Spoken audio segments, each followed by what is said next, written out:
Hi, my name is Kevin Alessandri, and I'm CEO and CTO of Trifrog Therapeutics. Our aim is to create an access for safe and affordable self-therapy for millions of people. So, well, you could think that's far-fetched for now. So my aim during this presentation is to convince you that we have a plan to do so. So first, among the bottlenecks in cell therapy, the first we identified is manufacturing, and especially cell therapy which are based on iPS cells, on pluripotent cells. And that's mainly due to the fact that for now, we are culturing cells in 2D, stick to the bottom of a Petri dish. And this is obviously limited in terms of scale up, because then if you want to do larger batch, you have larger surfaces and you go very fast out of what is necessary. And in fact, this strategy there's been a lot of automation and of work made on that, which allowed to make the first clinical trials.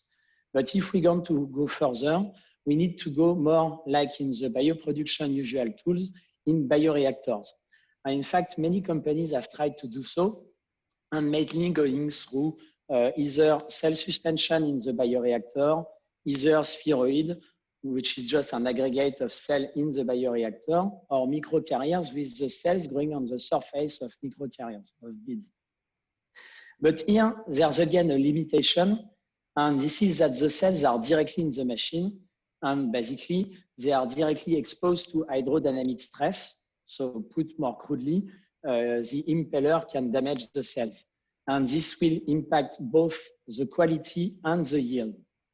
And in fact, for this bottleneck, we can have a lot of hope, because pluripotent stem cells in vivo, in the embryo, they in fact divide very fast with very good quality.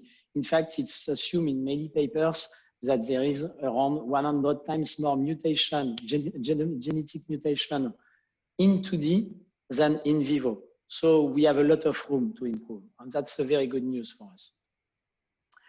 And the second bottleneck that we identified mainly in Trifrog is the clinical delivery. Because now with cell therapy, we are not going to use small molecules or proteins. It's a whole different chain of value. Of course, as I was developing from manufacturing, but up to the way you deliver the drug to the patient. Because that's not anymore a drug, it's a living cells. And so the question here is, how do you put living cells that have to integrate within the organs of the patient to treat the disease?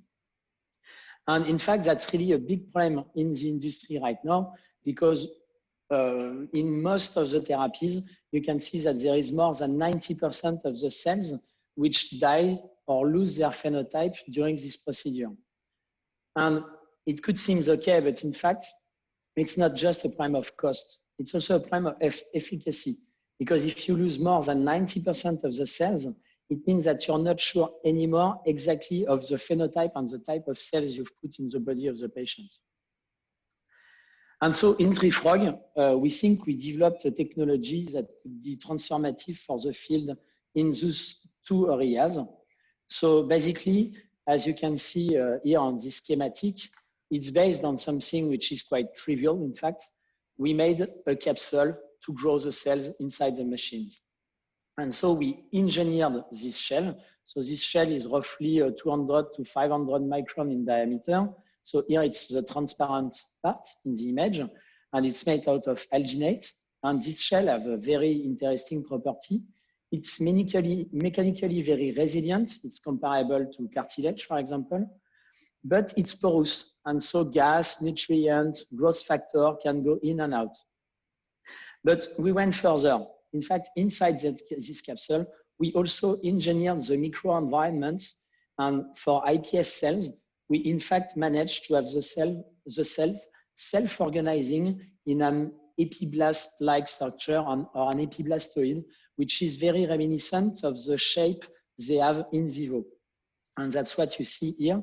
And that's very interesting, because then we hope to have some gain both in quality, phenotype and genotype, because the cells divide in a more biomimetic environment, but also thanks to the lumen and the shape, you have a better paracrine and autocrine system, which is much more comparable to what the cells see in their normal environment. So, okay, so far that seems like a feat of science. So how does it help in terms of manufacturing first and then delivery? So in fact, in TreeFrog, we have three main bodies on which we are working, which is physics, biology, and bioproduction. And the idea is with physics, we deal with the problems to protect the cells, with biology, the best phenotype, and we try to do that in existing bioproduction tools. And so the first step is that, yes, we do some capsules, but we do more than 1,000 of them per second. As you can see here in this video, which is slowed down 600 times roughly. But also, we developed with our bioproduction team a fully automated encapsulator. And the idea here is really that you come with your vial of frozen cells, and that's the only open phase. You make a suspension of cell, and then you enter in the machine, and we encapsulate and harvest the capsule in a bag that you can see on the right of the machine. And this is done automatically, closed, and in single-use setup. And this is really instrumental for us in bioproduction. And the second point is the biology, because here we want to expand the cells in the best condition possible. And in fact, we can produce literally millions of those capsules and put them in the bioreactor. But what's interesting here is that in each of those individual microcompartments, as you can see on the right, the cells self-organize, grow, and the capsule around in blue protects them. And inside, we have some extracellular matrix to promote the proper microenvironment, and the self-organized cell cyst, which is basically an epiblast-like structure. And that's very good. But now, what are the level of data that we get when we actually put them in the bioreactors? And in fact, what we observe first is that to go from the small scale where we were in flask to the bioreactor in suspension, as you see on the scheme on the graph on the right, we see barely no difference. Basically, it was very easy to transfer the process. And the second point that you can see is that we have one of the best amplification on the market, which is more than 100 times per week. And we dig further to look why we got this huge amplification factor. And we guessed from the beginning that, in fact, in 2D, there's a lot of cell death. And so we look deeper in the cell loss during the process. And so on the left, you see a graph, which is a compound of the cell death throughout 7 days of culture. And you can see that there's a drastic difference. I should say that in 2D, where we have more than 30% of cell death, in fact, we don't look just at the cells stick to the surface. We also look at the cell in the supernatant. And you can really clearly see that, in fact, our yield is so good because basically cells are not dying in our system. They are protected and they grow as in vivo, in fact, without dying. And then we went further. Does this process impact the intrinsic quality of the pluripotent stem cells, which are stemness and pluripotency? And as you can see on the graph on the left, so we did not one experiment, we did tens of experiments, and we went through FACS for the 3 master genes, OG4, SOX2, and NANOG, and we did that on 4 cell lines. And what we see is that we have a very good level of stemness. And then we did a very classical test, which is the 3 lineage test. And we can see that after amplification in our system, on all the cell lines, we managed to keep both a very high level of stemness and pluripotency while being in bioreactors. And then the last point for the manufacturing is that those cells, when they are expanded, you want them to be pristine in terms of quality because they will stay in the patient for decades. And then we looked for the genomic stability of our cells. And you can see on the left, it's a SNP DNA. And we looked at the impact of the encapsulation. So basically, we did the test before and after encapsulation. And on the merge, as you can see on the zoom here, we can see no difference. If there would be a deletion or a duplication, you would see a line either above, either below the main line. And in fact, when we run through our data with the software, we found basically identical genomic integrity before and after encapsulation. Okay, that's good, but it's not enough, because what we want to do, it's not pluripotent cells. What we want to obtain, it's some differentiated cells integrated in the organ of the patient. And in fact, we went further, and the cool stuff with this technology is that we can grow cells in the capsules, but we can also differentiate them in the capsule. And in fact, here you can see it's an aggregate of dopaminergic neuron that we differentiated within the capsule.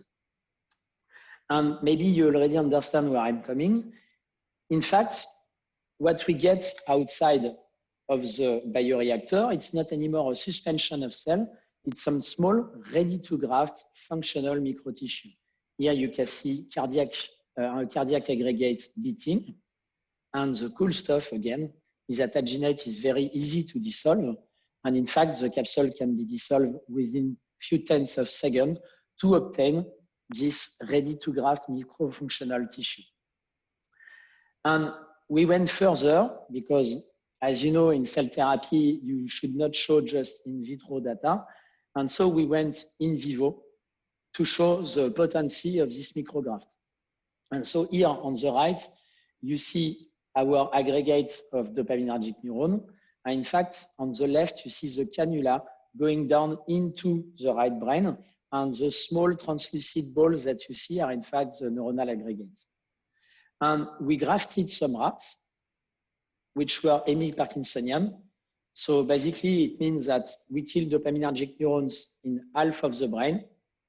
And then if you put apomorphine, the rats start to run in circle. We grafted our microtissue of dopaminergic neuron in this rat. And only 6 weeks after, as you can see on this video, the rat fully recovered the wild type behavior. And that's very striking. So it's quite a common strategy for Parkinson. Parkinson, it's a well-known disease. In the patient, a part of the dopaminergic neuron died, so we try to replace them.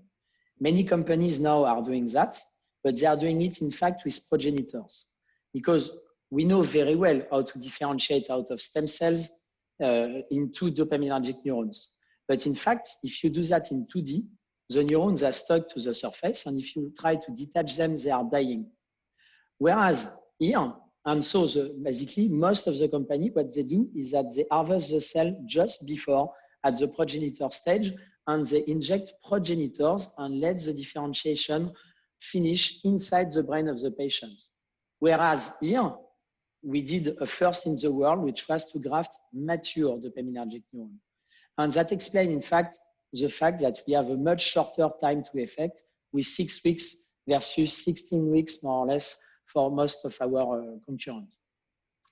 And furthermore, with this graft, in fact, we get more dopaminergic neuron on site. And in fact, since most of the companies let the progenitor differentiate inside, in our end, we never get more than 2% of dopaminergic neuron out of the global amount of cells we put at the beginning.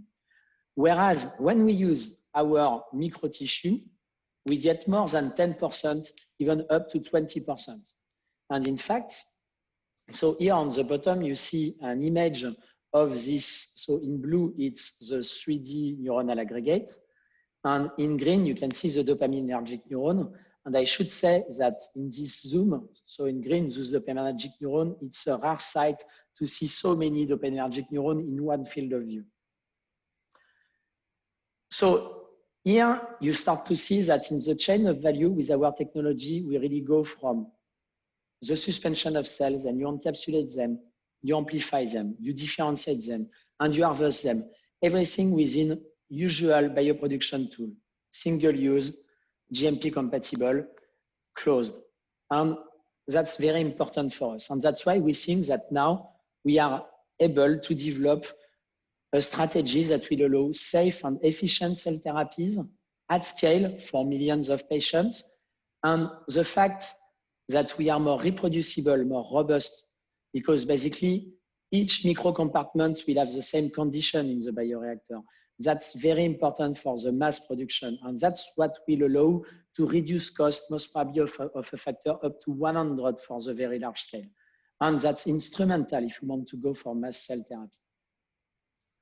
So now we made the proof on Parkinson, and we think that this technology has more impact because it's based on IPS and it can touch all the field of cell therapy. And so we are now looking for new application in cell therapy. And I should say that I'm quite proud because we managed, so 2 years ago with Max, my co-founder, we were still in the lab. And now we are 30 in Pessac in more than 1,000 meters square with 200 meters square of clean rooms. And so basically now we have an industrial demonstrator. We are ready to produce a preclinical batch. And now we are looking for collaborators and partners to develop the cell therapy of the future. So if you are interested, call us. Thank you very much for your attention.